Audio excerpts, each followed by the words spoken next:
Hello, everyone, and welcome to today's call, providing an overview of Arab political leadership in Israel. Over the last several months, many funders have been seeking to better understand the impact, challenges, and opportunities for Arab citizens and shared society efforts in the current democratic crisis in Israel. And we've received at IATF in our circles, many questions have come up about where Arab citizens stand with respect to the political and democratic crisis. In May, we partnered with the Social Venture Fund, convening for funders in New York, and to discuss these questions and the role of American Jewish philanthropy, the opportunities with respect to this crisis. One outcome was a desire to better understand the landscape and internal discourses of Arab politics in Israel, realizing that this is something that was missing from the general knowledge and familiarity in American Jewish communities and funders, especially when they're looking at this crisis. So towards this end, IATF and the Social Venture Fund, SBF, are partnering on a learning series. This one looking at an overview of Arab political leadership in Israel, and we're delighted to have with us Ameer Fakhoury, a political sociologist that will give us a presentation for about 25 minutes and then be available for Q&A. I want to invite Batya Kalus, Program Director of the Social Venture Fund, to also welcome everyone and share the intentions. And just so we can jump right in after that, a technical note, Emil will speak for 25 minutes. Please feel free to park questions on the chat as we go. We'll pull from them, so you don't forget them, we'll pull for them later, or you'll be able to speak and ask your questions freely. Batya. Good afternoon, everybody. Welcome to this call. I'm really happy that we're having this call, and I really look forward to hearing from Ameer. Ameer Fakhoury this is not the first time he's presented to the Social Venture Fund or on behalf of the Social Venture Fund.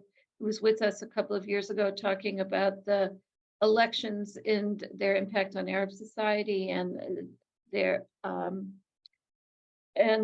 we're very happy to have you with us now. I'll just say a brief word about Ameer. He's currently the co-director of the Van Leer Jerusalem Institute Nisan project, which is researching shared society in Israel. And he works as a consultant to civil society organizations on shared society. And also he is the co-director of two research groups at the Van Leer Institute, Partnership Based on Peace and Nationalism and Partnership. And Ameer is formerly the director of the Wahat al-Salam Neve Shalom School for Peace Research. Ameer, please take it away. Thank you so much. Thank you for inviting me. I'm happy to be with you. I'm happy always to answer dear Batya invitation to talk to you. So I'm again very happy to be here today. I'm also hopeful that this presentation will be useful to you to understand the very complex political dynamics among the Arab Palestinian citizens of Israel. I will share screen now, and I will start the short lecture. Okay, so I will try to give a quick overview of decision-making centers among Arab Palestinians in Israel. Of course, it's a huge endeavor to give an exhaustive perspective on this issue. So I will apologize ahead for oversimplification or overgeneralization, and I will be on the, let's say, on the surface of things, and will try to elaborate more or to dive in more according to the question, due, of course, to the limit of time. Okay, so I will start with quick opening remarks. Again, this is a very complex material and a very liquid one. So most of what I will portray now is some kind of a snapshot of reality. It doesn't mean that it's always like this. It means like it is now, but the most significant variable here is that things change, and they change quickly. So I will try to emphasize what variables mold and shape politics, and not only to confine it to one kind of politics, because again, things are shifty here among the two nations in the same citizenship, and this is correct to almost equally in what concerns the two national collectives here. The second remark, I'm going to concentrate on the elites, on the institutions and the elites. However, we started talking about it earlier. The elites are facing a very sharp, significant, our Palestinian elites, very sharp, significant crisis now, and it is manifested mainly in the depoliticization trend among Arab Palestinians. That is to say that most of them are not feel some kind of despair in what concerns politics, and they shy away from politics. Almost 50% of them does not want to hear anything when what concerns politics, let alone national politics or state level politics, as opposed to municipality, local politics.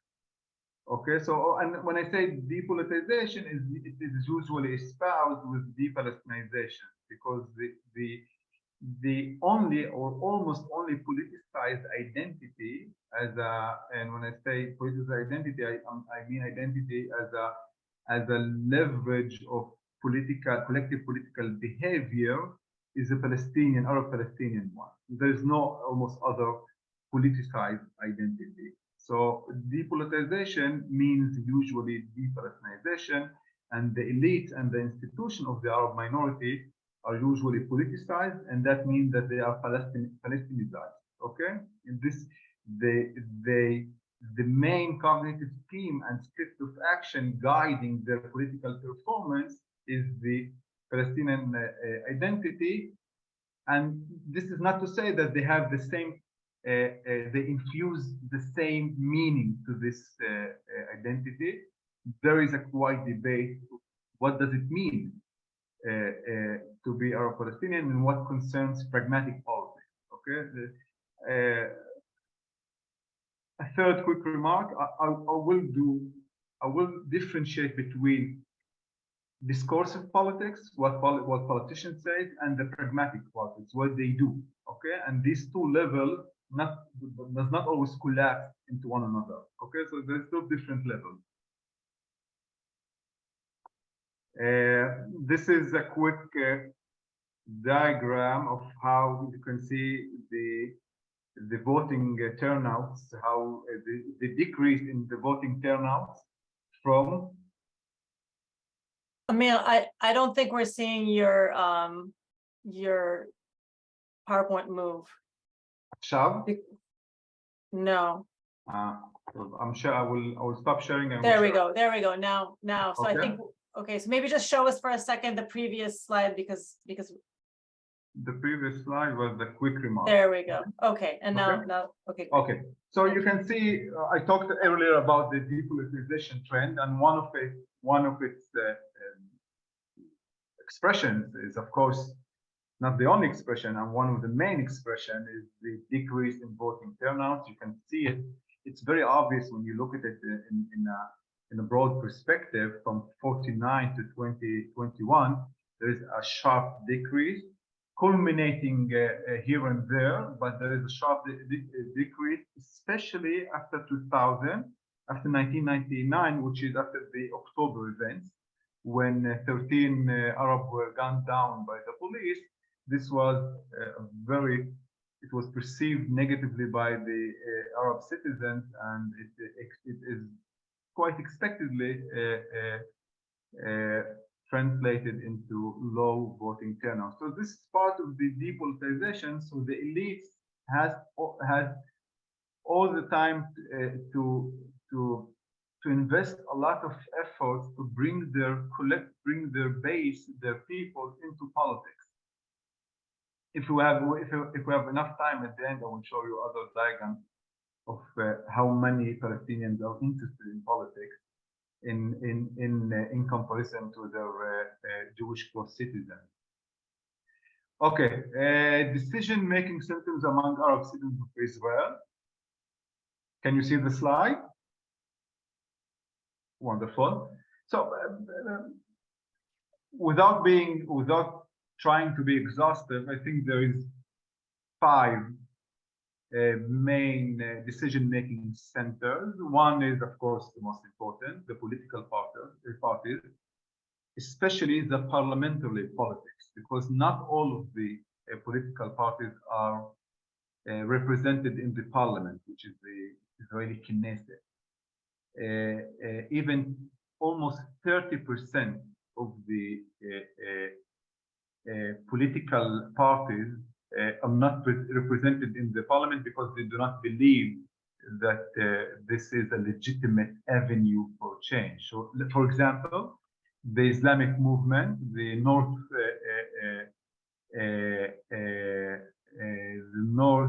Division, let's say, headed by Sheikh Raed Salah, took a strategic historical decision not to run for national politics. They do run for municipalities, for local. So when we talk about Arab political parties, we should keep in mind that a significant chunk of them are not represented in the parliament. So to understand the landscape, we have to take into consideration. A second and a very significant and important actor is the unofficial national representative body, and I will talk about them in a couple of minutes. And 2 very important bodies are, of course, the civil society, and I'm suggesting to see the dynamics between these players. That is, when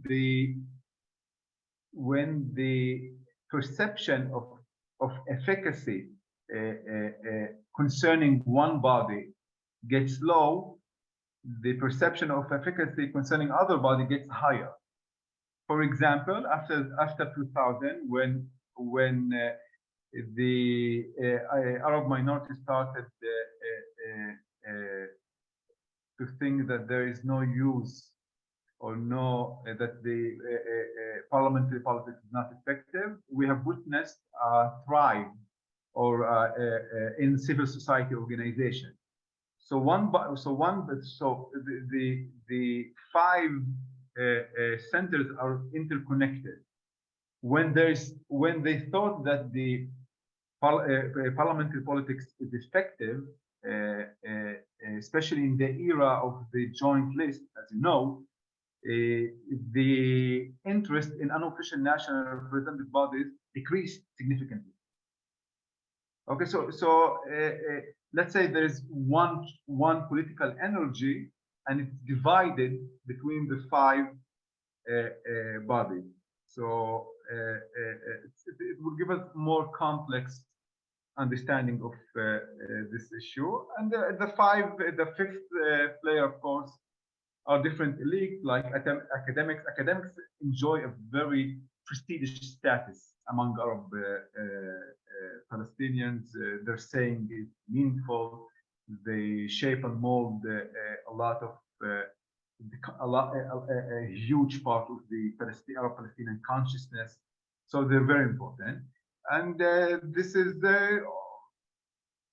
almost equally true about economic elites and journalists.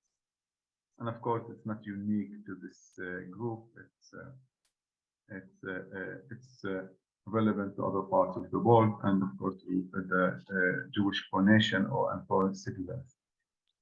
Okay, the political parties, the parliamentary politics, which enjoys the highest political status, political attention. It is comprised mainly from 4 parties. And despite the fact that there is a prevalent notion that the parties are suffering from a decrease in the trust given to them by the Arab voters. They have been existing for three decades, and no other new party succeeded in going to the Knesset. So even though they are experiencing some kind of a crisis, still there is no the numerous attempts to crystallize a new party, other than the four that you know about, has failed. And the four that you know about is, of course, Hadash, the Democratic Front for Peace and Equality. Ta'al, headed by Tibi, is a very dominant. He established it and he's heading it since its establishment. The United Arab List, RAM, which is the most popular now, headed by Mansour Abbas, which is the political arm of the Islamic movement in Israel. The Islamic movement, the part of the Islamic movement which chose to pursue parliamentary politics, as opposed to the part that chose otherwise, as I've mentioned earlier. And of course, Balad, which is the National Democratic Assembly. This is the slogans of the four. From the right, above from the right is RAM, القوة العربية الموحدة, the United Arab List. Below it is in orange is الوطن الديمقراطي التجمع, is the National Democratic Assembly. From the left above is العربية للتغيير, the Arab List for Change, headed by Tibi again, and the last one is Hadash. In the last election, the four parties ran in three different camps under, and they emphasize themes of influence and dignity. Okay, there is an historical internal debate of how do you what is the let's say the equilibrium between the national politics, which is more symbolic politics, emphasizing dignity, pride, and the pragmatic policy, emphasizing claims for material redistribution.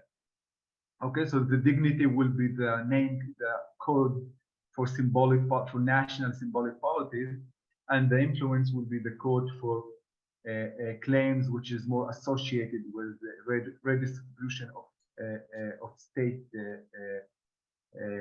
material resources. So from the right above in the green, you will see the campaign of Ra'am under the slogan, "We are closer to influence, أقرب للتأثير." From the left in red, you will see the slogan of Hadash Jabha, which took the two themes, saying we influence but with dignity. Okay, to criticize, to tacitly criticize the rivals that they want to influence but without dignity. Without dignity.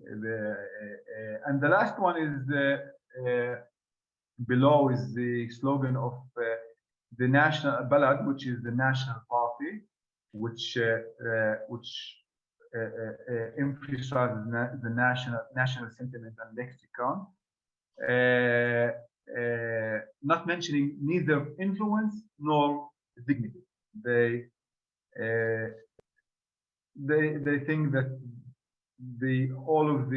trying to find the equation between dignity, again as the name code for symbolic national politics, and influence as the name code for material politics, is a waste of time. One thing that is very important to know about this, about 3 of the 4 parties, that 3 of them were established in the same year, and not by coincidence. Balad, which is again the National Party, Ram, which is the Islamic Party, and Tal, which is headed by Tibi, as a, let's say, as a traditional party, and I will elaborate more about their social and religious orientation, where all of them were established in 1996, except Hadash, which were I'm so sorry. I'm going to break the rules, and I want to just ask you to define. When you say national symbolic identity, can you just make that? I think the one with influence is you're saying is for budgets, budgets and equal opportunity, and really it's about influencing policy and budgets in the government. When you say national symbolic identity, and that's the platform, just give us a word or two about what that means. They emphasize policies concerning to national memory, concerning to symbols of the state, concerning to the whole national conflict in the whole area between the river and the sea. They emphasize transformative equality, which looks back, which does not confine to the current politics, but goes to the roots of the politics, to the Nakba, to the Land Day.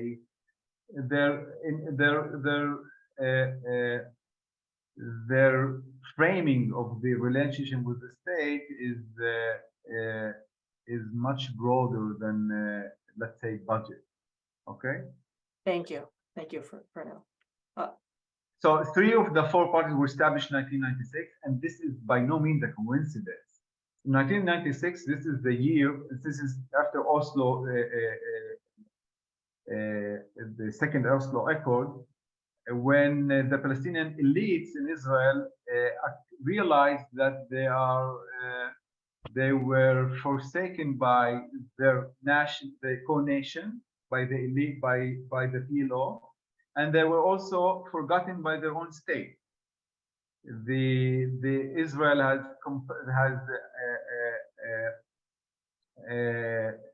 succeeded in compelling the Palestinians, the Palestinian parallels, not to bring about the issue of Arab minorities in the negotiation, and they negotiated a 2 states for 2 people, but there's a chunk of the other people who is in the state which is supposed to be a Jewish state.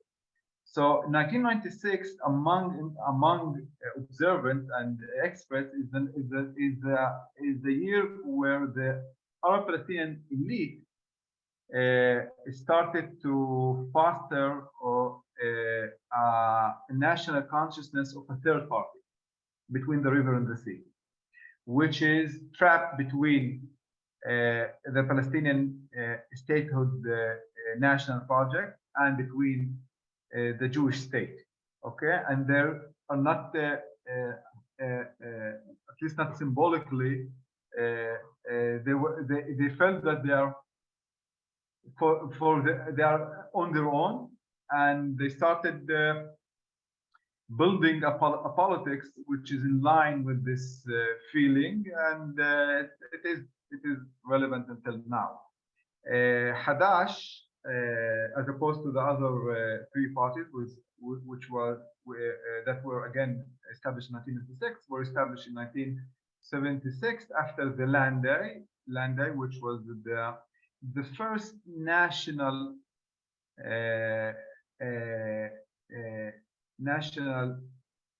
event, or with the first event that crystallized the national consciousness of Arabs in Israel. I'm talking about the mass expropriation of land in 1967 that brought about large protests, and that ended with 6 Arabs killed by the police.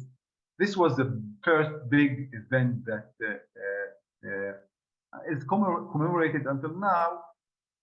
And to some observants, it is the first event that crystallized the Arab-Palestinian consciousness, but it also crystallized the Israeliness consciousness, because they framed their claims through their citizenship. Radical as it might be, it still did not.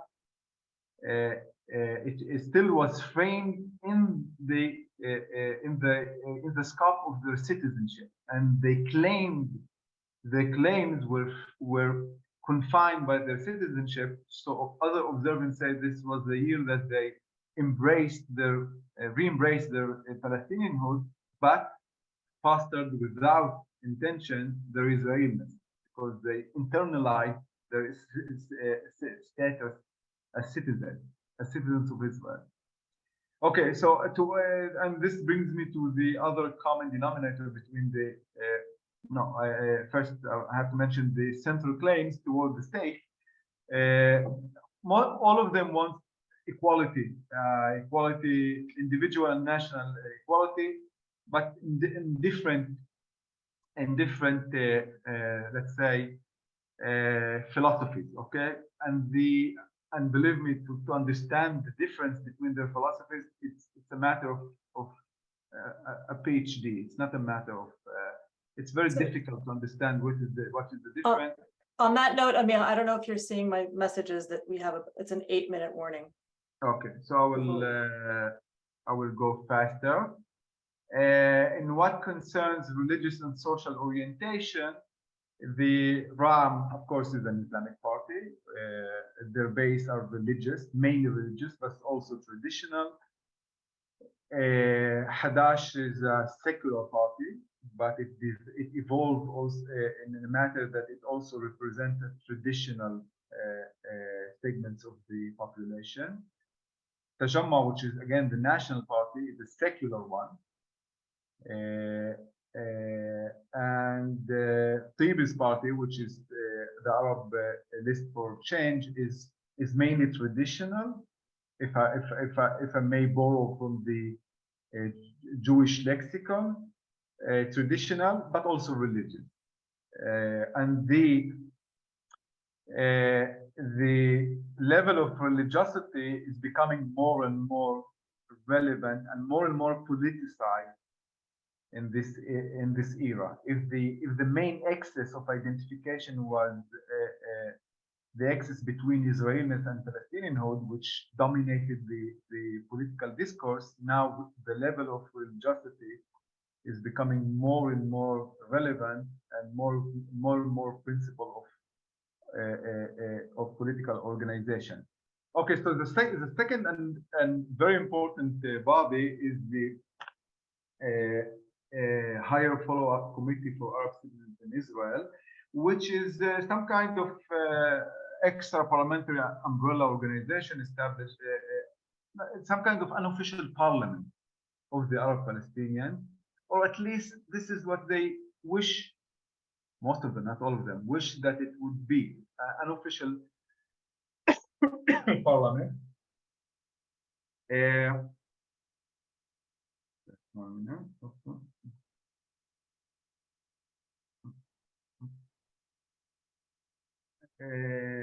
So a quick overview. It was established in 1982 as an independent political organization with the purpose to create an umbrella to different bodies belonging to the Arab minority in Israel and to orchestrate their political activities. And it is some kind of a culmination of a process of which began with the establishment of the National Committee for Land Protection in 1975, and in general, some kind of culmination of the Arab minority trying to reorganize themselves politically after the war of 1948. Today, the High Follow-up Committee includes 20 members, including representatives from the Arab municipalities, Knesset representatives from the Arab parties, and since 2009, the committee itself elects its head. It is, of course, headed now by Mohammed Baraki. So this is an official parliament, and it does face now all the new threats. The external threat is by the state. There is always some kind of a threat to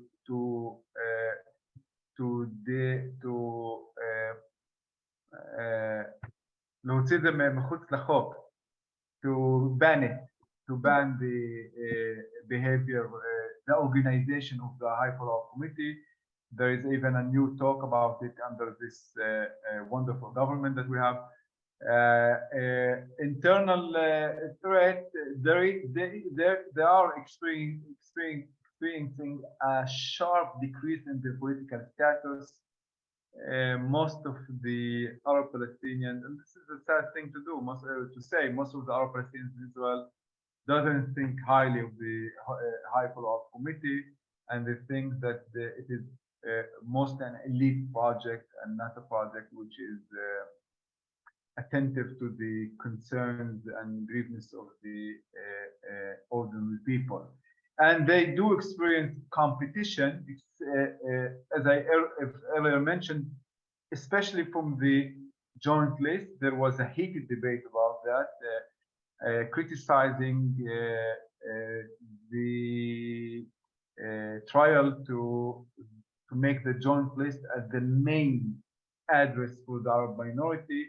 Mohammed Barak was very critical about that, and he said we cannot override the importance of the high follow-up committee for our citizens. And this is not only this is a very important debate because it expresses two different meta-politics. Okay, where the meta-politics under the high follow-up committee is a politics that wants to be more independent and to preserve a power outside of the power structure of the state, and who encourages more the joint list, for example, is expressing a different philosophy concerning power, and which is the philosophy of influencing within the power structure of the state. And now I will finish with this slide, Niron. The second and very important actor is the National Committee for Heads of Arab Authorities. The National Committee for Heads of Palestinian Authority in Israel was established in 1974. That is before the High Follow-up Committee.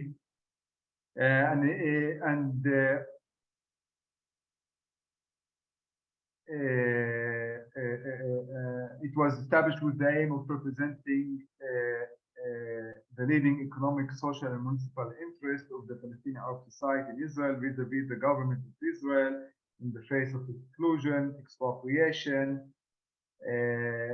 And let's say, again, if we want to go to the meta-politics, this is the pragmatic arm of the Arab minority, and the High Follow-up Committee is the national symbolic arm. This is the trade-off, the tacit trade-off between these two unofficial meaningful bodies, and we can see it through their main activities.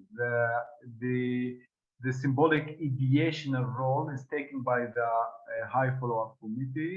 For example, the future vision of the Palestinian Arabs in Israel, which were written in 2006, which is the most it is almost without a doubt the most important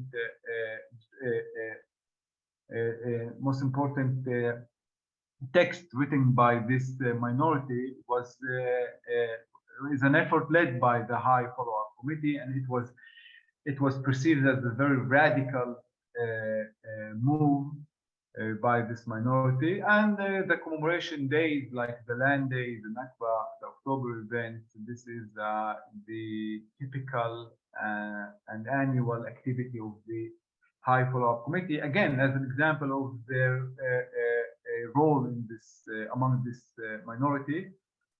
And the role of the National Committee of Heads of Arab Authority has almost no symbolic dimension. It's very practical, very pragmatic, and this is very, very tacit and smart allocation of division of labor between the two bodies, and this division of labor expresses the most difficult, expresses the whole politics of this Arab minority, trying to find the balance between al-qawmi wal-yawmi. There is even a good slogan about the national and the daily. The national, they have a big national claim, but the political power doesn't provide them enough power. The political status doesn't give them enough political power. And we know that politics and people are pragmatic, so they have they can't only sell symbolic national claims for their base. They have to gain material wins also. So I guess it's a good way to understand the division of labor again, and understand the whole meta politics of the Arab minority here. And I will finish with that, and if we have more time, I will elaborate as much as needed. Thank you. Was quite an overview, and I know each slide could have been a PhD. We received several questions, and I want to jump to them. And then I definitely have we'll have a few of my own.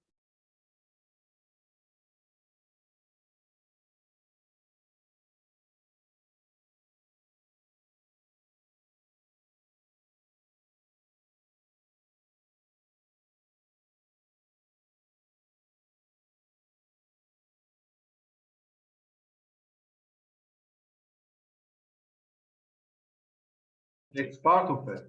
It is part of it. It's an organ of the high. It's organ of it. It's one of the organs. So they're interrelated, and they have very much intimate relation. Do people know this in the Arab community? Not really, because of the depoliticization trend that I say, people are not concerned with that. However, where the politicized community, we have large politicized community, still small, but it's quite large in terms of community. You know it very well that this is an organ of the High Follow-up Committee, and the synchronization is quite high. So Batik College just wrote that they're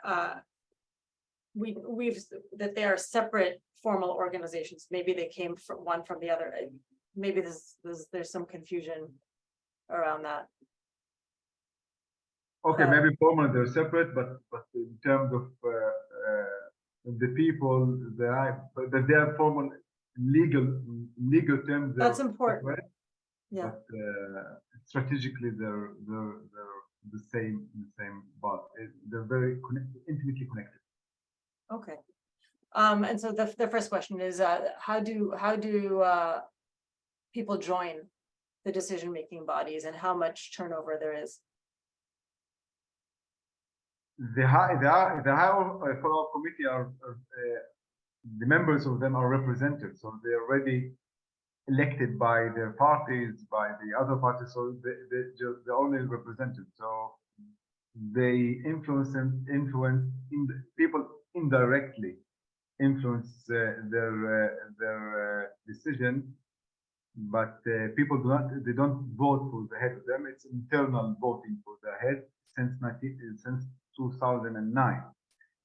In some period, the head of one party of the National Committee of the Heads of Palestinian Authorities were also the head of the follow-up committee.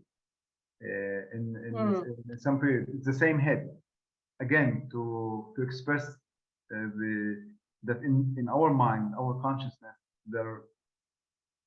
the same body, or one of them is the National Committee for Head is part of the High Follow-up Committee, at least in the mental mind of Sorry, I may have confused you here. At this point, I was talking about the political parties, the elites, the first slide that you showed of the 5 decision-making layers.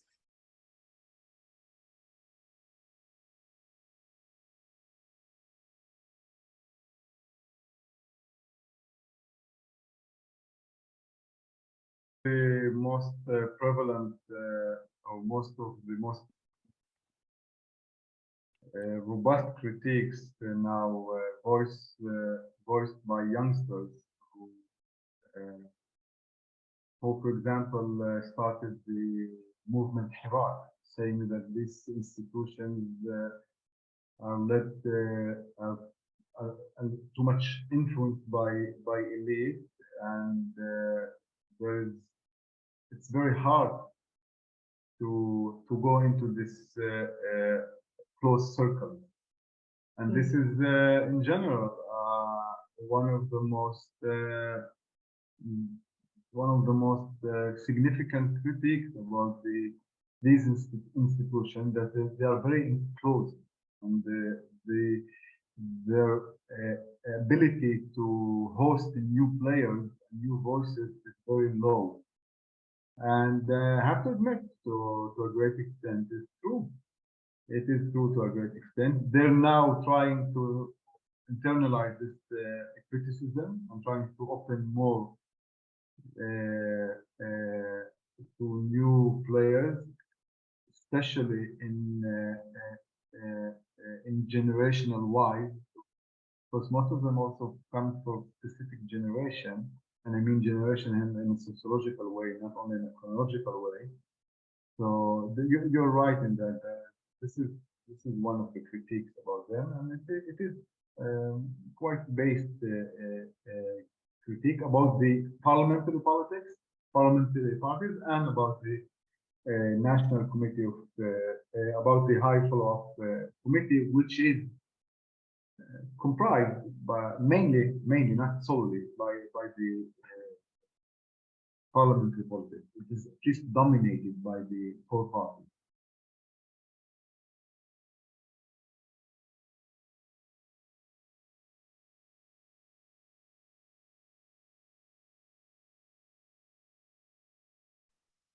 Okay, without being too much, without representing this young people in a monolithic way, there is several trends which we can find basis in the data that we have.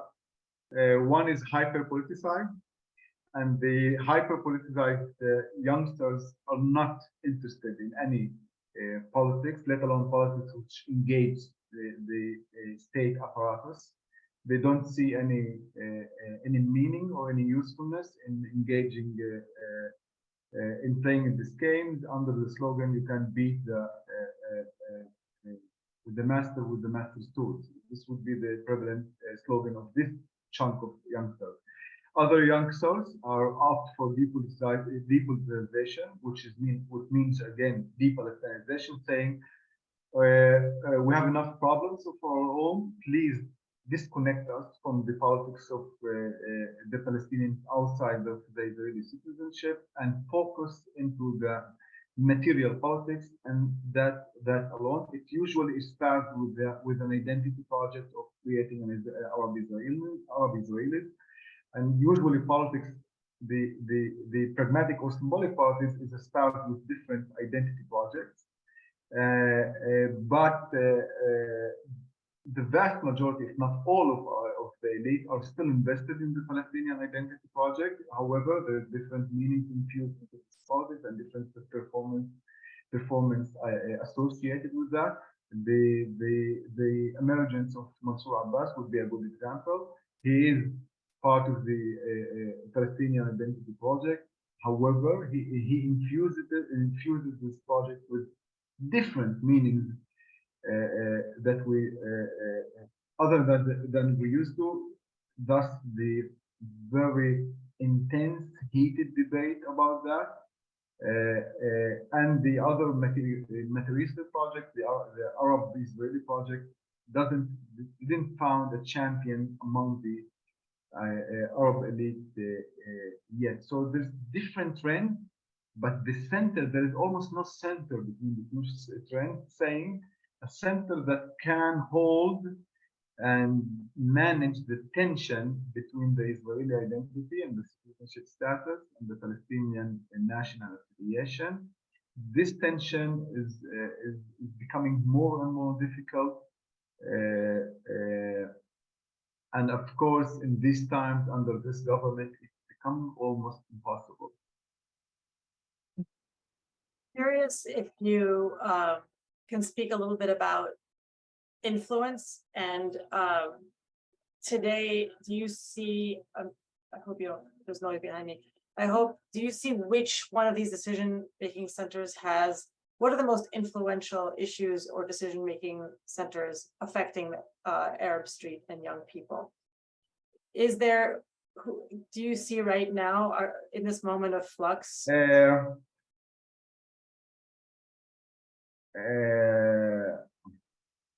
this area specifically, I would go for the untraditional players, which got a little attention in this presentation, like a lot of things. I had only 20 minutes. Social media is very popular among the youngsters, and the youngsters are very much influenced by the neoliberal trends coming from the outside of Israel. Most of them, between age 18 to 25, are not influenced, almost completely oblivious to the traditional politics, and they gain their information. If they gain their information about politics, it will be from TikTok, from Instagram, from other social media. So it is disorganized, and the parties are now trying to launch their campaigns in the social media. However, the gap between the traditional politics and the elite representing the traditional politics and the youngsters, especially in the age category between 18 to 25, is becoming more and more, becoming wider more and more as part of the somehow of distorted globalization trend.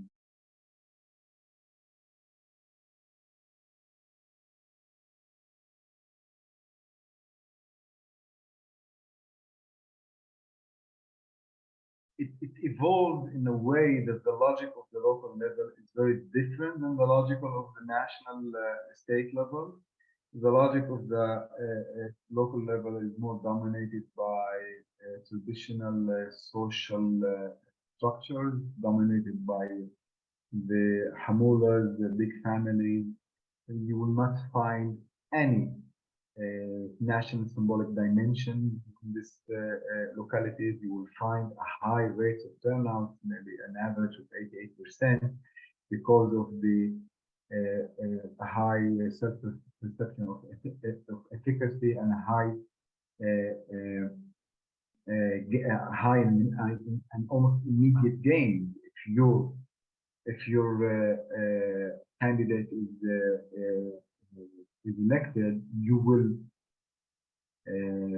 feel the gain quite immediately, and it is a material gain. We're talking about jobs, about material redistribution. So the logic is very different. It's very, very different, and there is the room for national parties is becoming smaller and smaller, and it is expressed by the need to go into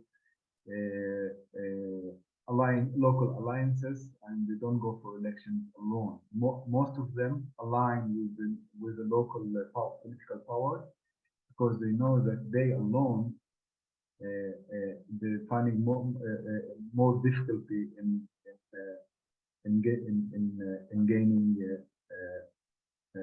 gaining votes. And of course, this is not true for all places, but most of them, if you can see it in the Ali Salam, in other words, ending the Hadash era after 3 decades, in other words. Okay, this is one example. Is you can see it in Shfa'amer, you can see it in big cities, and most of the observers say that this trend we'll see it in the next election.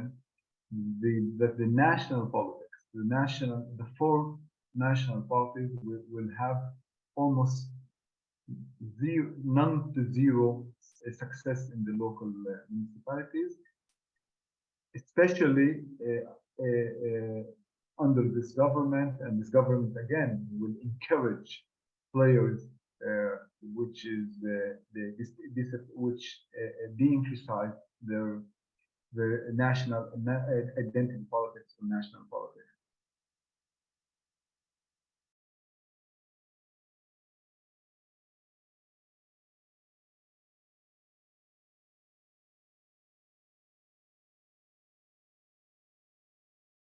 Thank you for this question, and it would be very bad if I end this lecture without relating to the most important question. And I have to say, without almost exaggerating, that the biggest catastrophe that faced since 1948, that faced the Arab minority, is the insane trend of crime. It's not violent, it's organized crime, taking the role of state apparatus in the Arab localities and becoming and the effective sovereign there. And they are preparing, they are the most, they are the actor that is now most preparing for the election.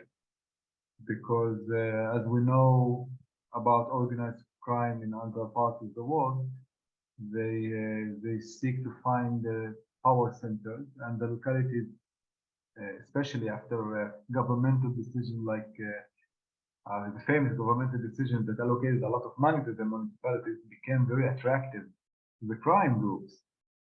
So, and you have to understand them in terms of small states, in terms of organizations that are replacing the vacuum that the state is leaving in the Arab localities. In terms of conflict resolution, they resolve conflict.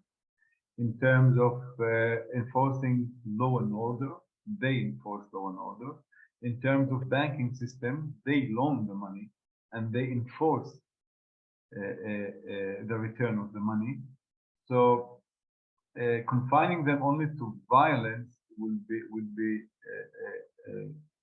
misunderstanding the horrendous phenomenon that is.